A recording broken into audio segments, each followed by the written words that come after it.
Hello, আসসালামু আলাইকুম। শুভ সকাল সবাইকে।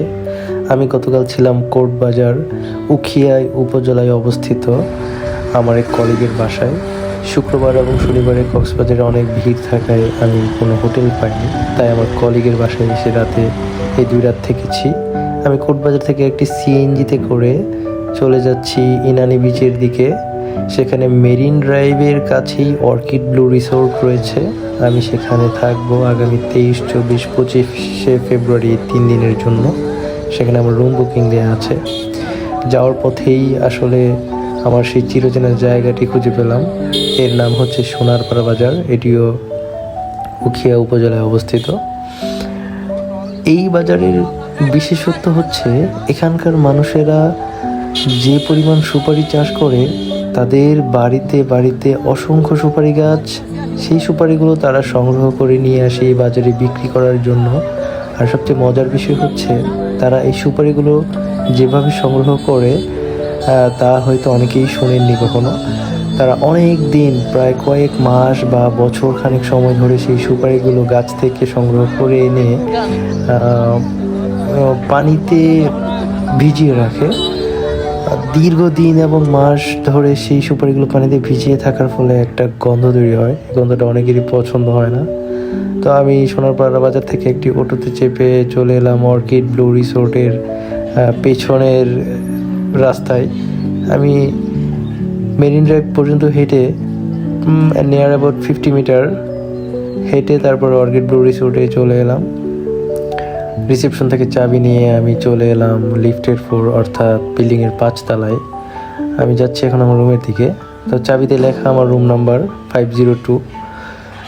এটি আসলে আমি বলে রাখি 5 স্টার কোনো হোটেল নয়, সম্ভবত 3 স্টার, যার ফলে এখানকার অনেক কিছু অ্যানালগ সিস্টেম। আর এটা আর্মিদের তত্ত্বাবধানে তৈরি। হোটেলের পেছনের ভিউটাও অসাধারণ।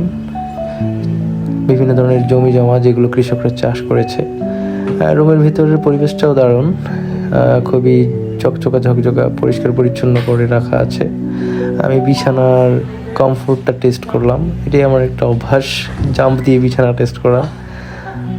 দেখে মনে হলো না, ঠিক আছে। যাই হোক, আমি একটু বারান্দায় গেলাম।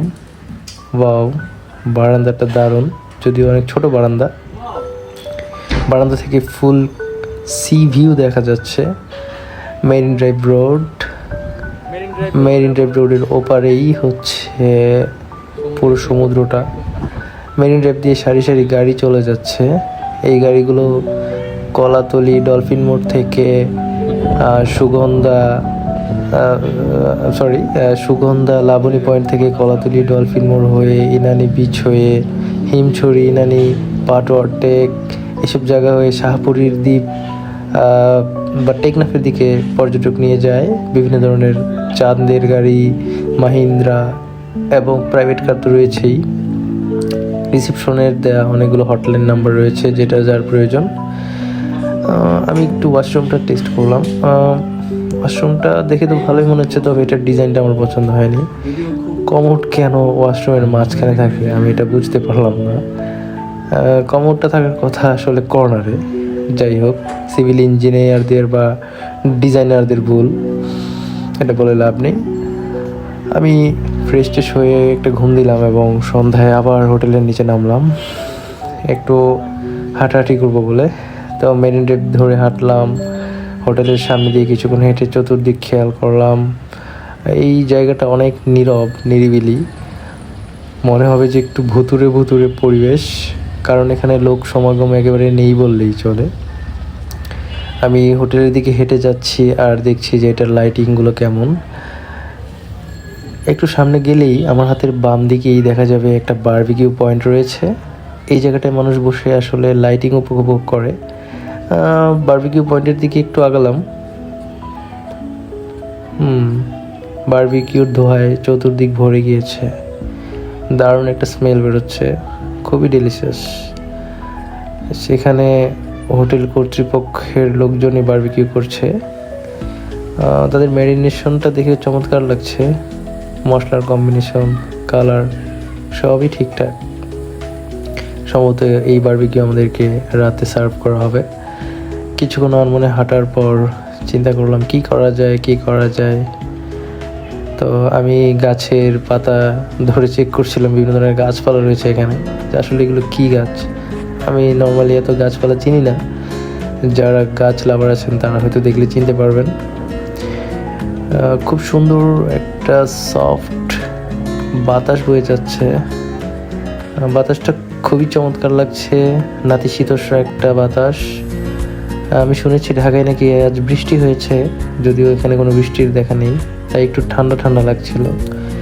কিছু সিনেমেটিক শট নিলাম, হ্যাঁ, পোকামাকড়, গাছপালা সব মিলিয়ে একটা শট নেওয়ার চেষ্টা করলাম। হোটেলের নাম দেখে কেউ হয়তো ভাববেন যে আমি হোটেলের ব্র্যান্ডিং করছি, অ্যাবসলিউটলি না, ক্যামেরায় চলে আসছে। তারপর আমি সমুদ্রের দিকে এগুতে থাকলাম। অনেক অন্ধকার, পূর্ণিমা চাঁদ বা পূর্ণিমা রাত হলে খুব ভালো হতো। সমুদ্রের দিকে আসলে এইভাবে অন্ধকারে যাওয়াটা ঠিক হচ্ছে না, তবুও আমি আমার মোবাইলের ফ্ল্যাশ জ্বালিয়ে হাঁটা শুরু করলাম, কারণ দূর থেকে দেখা যাচ্ছিল অনেক পর্যটক সেখানে আনন্দ করছে। আমি আমার মোবাইলের ফ্ল্যাশ জ্বালিয়ে সামনে আগাচ্ছি, যেখানে সকালবেলা ইয়ে ছিল, মানে শুকনা ছিল যে খালটায় আমি দেখিয়েছিলাম, সেখানে এখন এই যে পানির পরিমাণ বাড়ছে, কারণ জোয়ার শুরু হয়ে গিয়েছে। আমি পানিটুকু পার হয়ে আবার সামনে হাঁটা শুরু করলাম সাগরের দিকে। আমার সাথে আমার কলিগরা রয়েছে, তারা তাদের মতো এনজয় করছে। আমি হোটেলের স্যান্ডেল পরে চলে এসেছি। আজকে মনে হয় ঢাকায় বৃষ্টি হয়েছে, আমরা ফোন দিয়ে বলবো যে ঢাকায় বৃষ্টি হয়েছে, এখানে বৃষ্টি হয়েছে। তো আমি বললাম না, এখানে বৃষ্টি হয়নি, এখানে তবে অনেক ঠান্ডা পড়েছে, ঢাকার বৃষ্টির ইফেক্টটা এখানে এসেছে। বাও, এই যে এখানে অনেকে জুতা রেখে গিয়েছে, আমি কিনতেও আছি, এটা মনে হয় লেদারের স্যান্ডেল, সো এই জন্য পানিতে নামায় নাই। আমি নর্মাল স্যান্ডেল পরে চলে আসছি, আমি জানি যে আমি পানিতে নামবো।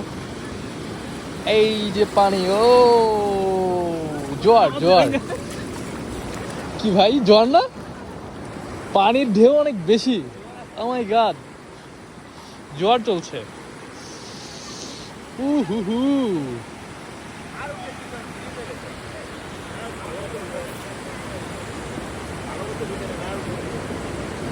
জোয়ারের সময় ঢেউ অনেক বেশি।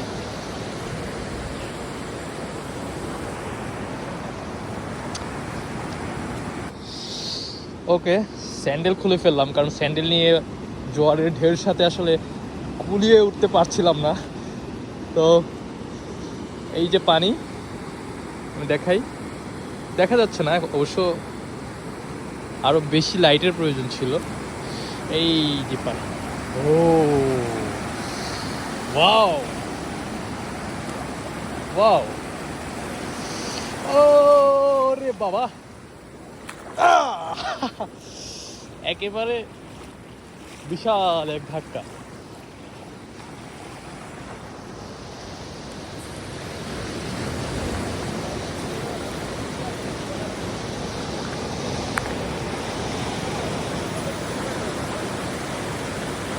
ওরে বাবা, যেখানে একটা রিপ কারেন্ট তৈরি হয়েছে, মানে আমার পায়ের নিচ থেকে বালি সরে যাচ্ছে।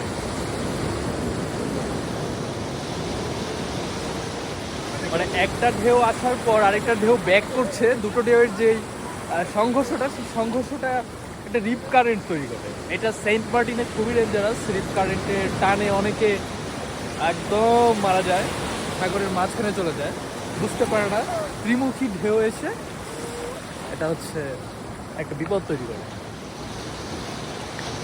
এই আপা, আপনার ভয় লাগে না?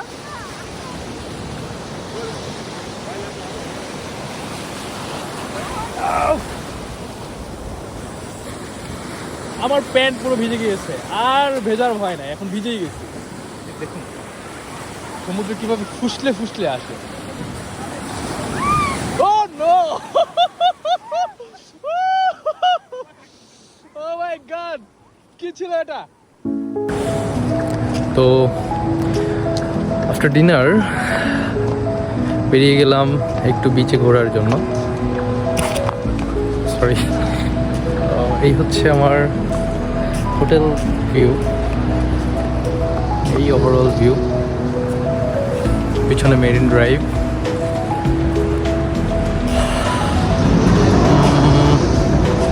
এই মেরিন ড্রাইভ রোডটা একটু আগে অনেক বেশি বিজি ছিল, গাড়িগুলো এত বেশি আসা যাওয়া করছিল ইনানির দিক থেকে ডলফিনের দিকে। সো এখন একটু ভিড় কম। যদি দেখাই যে রোড একদম শুনশুনি অবস্থা। আমরা যাচ্ছি আমার হোটেলের সামনেই যে বিচের পয়েন্টটা আছে সেখানে।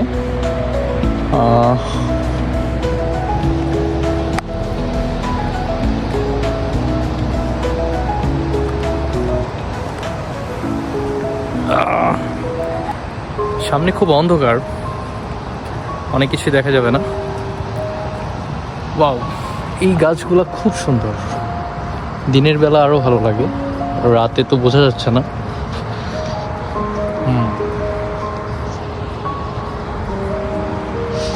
সাগরের গর্জন, বাহ, প্রকৃতির যে অপরূপ সৌন্দর্য, আসলে এটা যদি উপভোগ আমরা না করি তাহলে আমরা দায়ী থাকবো। আসলে জীবনে কি করলাম? আল্লাহ তাআলার অপূর্ব সৃষ্টি আমরা যদি ভোগ না করি, আমরা যদি ঘুরে না বেড়াই, তাহলে হয়তো একটা আফসোস থেকে যাবে। ওকে, আবারও কথা হবে, বাই।